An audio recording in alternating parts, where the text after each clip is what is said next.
Yang keduanya, saya nak tahu apakah sebagai Menteri Keuangan, apakah takrif hasil bersih yang menjadi hak Sabah ini? Bagaimana formula pengiraannya? Apakah mekanisme audit dan perkongsian data yang dicadangkan?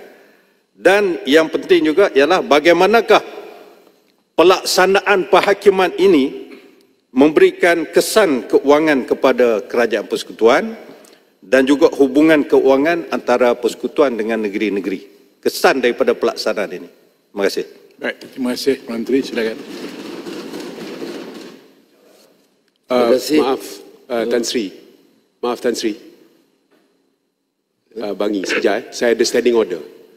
Standing order? Ya. Okey, PM tidak. Sekejap, maaf. Ya, standing order berapa tu? 36.2. Tidak boleh disebutkan apa-apa perkara yang sedang dalam timbangan mahkamah sekiranya pada timbangan pengerusi harus merosakkan kepentingan pihak yang berbicara itu. Saya fikir kalau Yang Amat Berhormat Perdana Menteri jawab soalan ini, ia mungkin akan memberi implikasi kepada keputusan, maksudnya kita punya perintah mahkamah itu, kerana apa yang dalam perintah itulah untuk dibincangkan. Jadi saya fikir tak patut untuk jawab soalan ini because it will affect, dengan izin, perbincangan dan juga moving forward. Jadi saya harap Tan Sri dapat buat satu keputusan. Terima kasih. Baik. Okey, saya ingat Perdana Menteri boleh menjawab isu-isu yang tidak berkait dengan keputusan mahkamah itu secara general, tidak spesifik. Silakan. Terima kasih Tan Sri Ketua Kota Baru. Saya rasa boleh sentuh secara umum, umpamanya kenyataan Jabatan Peguam Negara pada 11 November tidak ada percanggahan sebab kita nak asingkan keputusan kerajaan menghormati semangat perlembagaan dan penghakiman bersabit 40%. Tetapi kenyataan bukan saja alasan penghakiman, hukuman terhadap kerajaan-kerajaan sejak 2004 yang disebut itu irrational 2021, itu termasuk semasa Kota Baru Menteri Undang-Undang. Dia kena ingat itu serius. Apakah Kota Baru nak terima tuduhan itu? Ya, kita rasa tak sesuai kerana dalam menjalankan tugas rasmi kerajaan, apalagi bila disebut tentang unconstitutional sejak 74, ya, sebahagian daripada keputusan yang dikaitkan dalam penghakiman. Jadi alasan dan juga substantive order itu kita rasa perlu dirayu dan beberapa rekod itu harus di-expunge kerana dia, ya, kita rasa tak adil, tak tepat kerana menghukum semua kerajaan-kerajaan. Itu satu perkara yang dikaitkan. Yang keduanya ialah tentang apakah berasingan.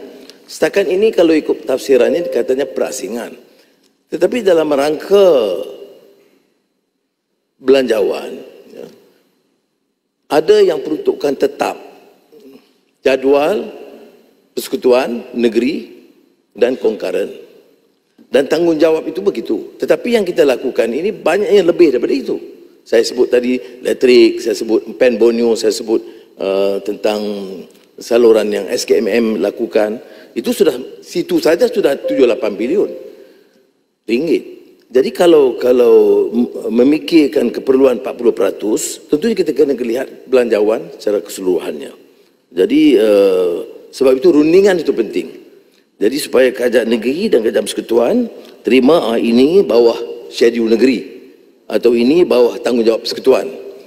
Jadi bila ini diputuskan, kita boleh kira bagaimana kelebihan 40%. Tapi tentunya kita setuju pada prinsip tu, daripada 26 juta naik 150 juta, dalam 2 tahun saya naik 600 juta. Maknanya bagi saya, bagi kerajaan sekarang, ada munasabahnya untuk meningkatkan seperti mana yang dijanjikan dalam perjanjian penubuhan kerajaan Sabah bersama Malaysia. Baik, bagaimana takrif hasil? Setakat yang disediakan oleh Kementerian Keuangan, dia tentunya masuk cukai langsung, cukai tak langsung, hasil bukan cukai, dan hasil petroleum. Itu sebahagian daripadanya.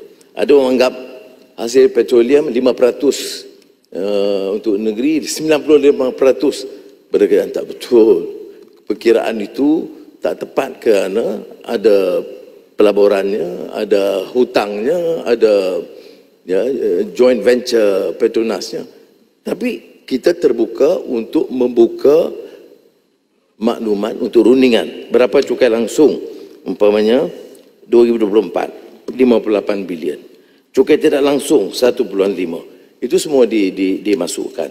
Baik, perbelanjaan yang ditanya juga ada kita sediakan. Umpamanya perbelanjaan yang disebut 17 bilion itu dia dari mana?